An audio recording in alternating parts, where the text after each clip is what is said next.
Jackets lose 5-3 to the Detroit Red Wings. When you are a young team and a rebuilding team and you're not supposed to be the greatest team, you rely on a couple things. One of them is speed. Another thing is playing the trap game. That's where you get the lead and you just stack up at the blue line and wait until something happens for you. The team tries to poke over into you and you can get some breakaways in the offensive zone. You don't risk anything. You just trap in them. You keep everybody outside. You block shots. Your goalie plays big. You make sure your goalie has the shot.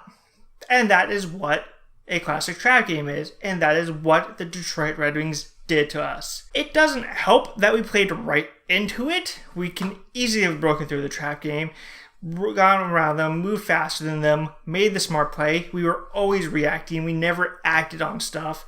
Chasing the game the most of the first period. Third period was okay, and that's only because we got 3 goals. Starting off though, Corpy gets his 3rd game in a row. Personally, I would have gone with Bob for this game. I get right in the hot hand, but you need to get Bob some games. He is our number 1 goalie. He has 2 Vezinas. He's really good. He just hasn't got off the greatest start. The way to fix that, pit him more games. Especially games like this one. Detroit, they're not the greatest team. He should have an easier time. But we start Corpy. Minute into the game, Axon hooks the dude after turning the puck over, goes to the box. Detroit's on power play. They work it down below the line. Thomas Vanek gets it, sends it out front. Rasmussen gets it, throws at the net, and the Red Wings lead 1 minute and 6 seconds into the game. Rasmussen's first goal of the year. Good job for him. And after that, it kept getting worse and worse and worse. I don't know what it is. I guess we don't like playing on Tuesdays. The Colorado game we played was a Tuesday. It was an okay game. We happened to win it. Hey, but we didn't have a lot of shots. Then was that Arizona game, which we all want to forget about. And then tonight's game, where we just imploded. And I think that Axon's penalty, followed by the power play goal, helped that implosion. But we're doing a good job going back and forth. Corpy's making a couple saves, keeping us in it like, hey guys, do you want to play some hockey? I'm trying to help you out here. About halfway through the period, we're on the power play, moving the puck around. Detroit tries to get out of the zone. Dylan Larkin's there. Larkin gets out of the zone, and he takes off. Seth Jones right there behind him, chases him down. Like, good job, Seth. Sucks you gave up the breakaway, but you got him. They get to our blue line, and Seth realizes, I can't catch Larkin, and dives out and tries to poke it off his stick. Larkin goes, I'm going to pick your stick up, move it over here, and now I have a breakaway from the blue line. Hey! Goes down. Larkin's Larkin. He's a really good player. Makes a little move. Opens Corpy up. Hits a 5-hole. And Detroit leads 2-0 off of a shorthanded goal. The first one we have given up this year. That's a good note. It took us 11 games to give up a shorthanded goal with our crap power play that we have. Alright, let's settle this down. Pay everything back together. We've given up 2 specialty teams goals. Let's just fix everything, play smarter defensively, and start attacking the Red Wings. We're faster than them. And we should make smarter plays with them. We have more skill than them. We should be able to beat them. And 3 minutes after their shorthanded goal, we decide to let a 2-on-1 just walk out of their zone. Seth Jones is the one defenseman back. He lays out to take the pass away. Mantha's like, I got this. Shoots it past Corpy. And the Red Wings lead 3-0. And that'll be the end of Corpy's night. 13 minutes into the game. Over the past 3 games, Corpy has given up 11 goals. That is the first one I think Corpy should have stopped. He has been playing great for us. The hot hand thing makes sense. Yeah, he's been giving up a bunch of goals, but they were never ever his fault. That one, I partially put on him. He should have had that. But also, why do we let a 2-on-1 exit the Detroit zone and never ever get back to take it away? But Bob would come on. He would play great, make some saves. Like, okay, hey, guys, you realize you got the really good goal I pulled, and now I'm in to save your butts. We got our act together a tiny, tiny bit. Not much. And we end the first period down 3-0. We come out for the second period. We attack a little bit. We go out Howard to take a couple shots.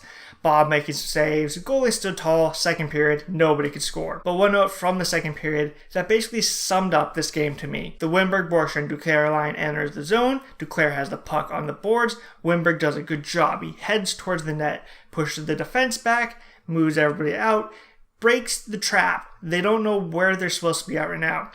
Duclair makes the pass over to Borchardt. Right idea. However, my 5-year-old cousin could have made a harder pass than that. It was a little, So shocker, Detroit picks it up and out of the zone they go.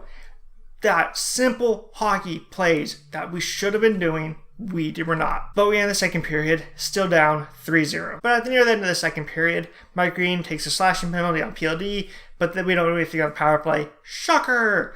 Carries over, and for the start of the third period, we have a power play. It doesn't do anything. Shocker! But since Flimo's out there for the power play, Torch goes, hey, Hannikainen, you go play with Jenner and Anderson. So they go out there, they get on the ice, we're moving the puck around, Troy gets it into our zone, Murray gets it in our zone, he goes, I see Hannikainen, he's kind of behind some people. Here you go, sends up to him. It was a great pass, it got through a bunch of defenders, and hit Hannikainen right on the tape. Hannikainen enters the zone, he has a Detroit player kind of on him, and Hannikainen looks over his shoulder and goes, I see somebody breaking in the zone. So he goes, drop pass.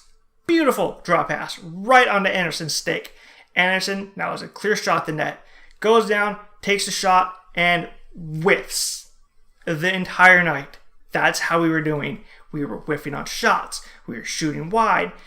The Detroit Red Wings in the first two periods were credited with 15 block shots. They were not blocking them. We were shooting it into them for the most part.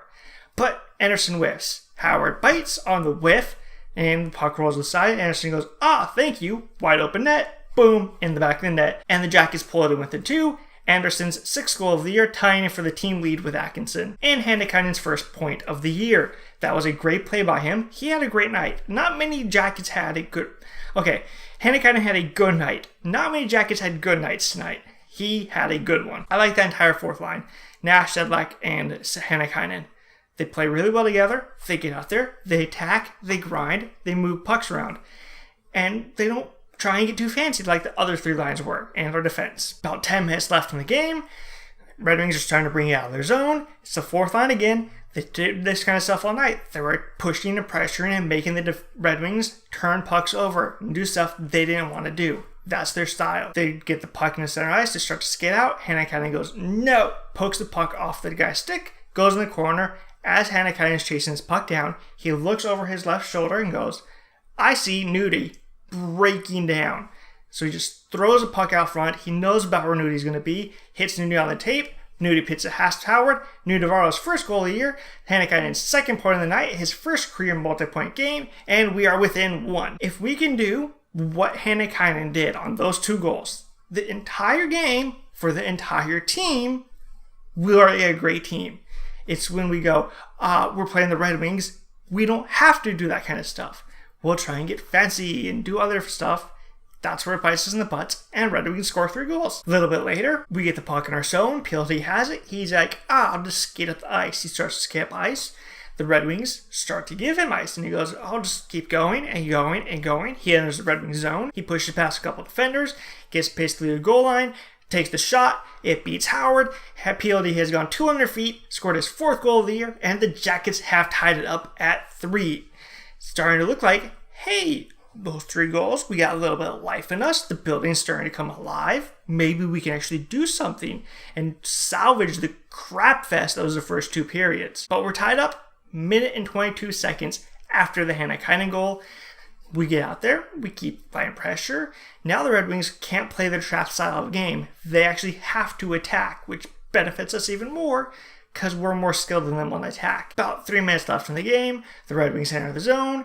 Cholowski's the puck. He goes down behind the net, pits it out front. Bob breaks up the pass, and it bounces right out front. Bertuzzi gets on the backhand, lifts the puck, something we need to learn how to do, over Bob into the back of the net, and the Red Wings have restored their lead at 4-3. Cholowski, he's a really good defenseman. He made some incredible plays tonight. That goal is a nice one. Early in the third period, there's a scramble in front of the net.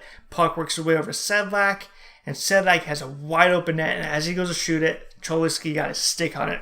Red Wings fans, you guys got a great defenseman in him. He is going to be great in this league. But we continue to attack, try to break through. We would end up pulling Bob. Larkin put an empty netter in, and we would lose 5-3. Unfortunately, Bobby's lost in this game. I don't think he deserves a loss. I don't think Corpy deserves a loss. The 18 people in front of him deserve the loss. The goalies had no fault in this game. It's just the way it is, and we got to play better, especially going on this California trip, which I will be going on. So Until next time, from California, click like and subscribe, all that fun stuff. And until then, I will see you later.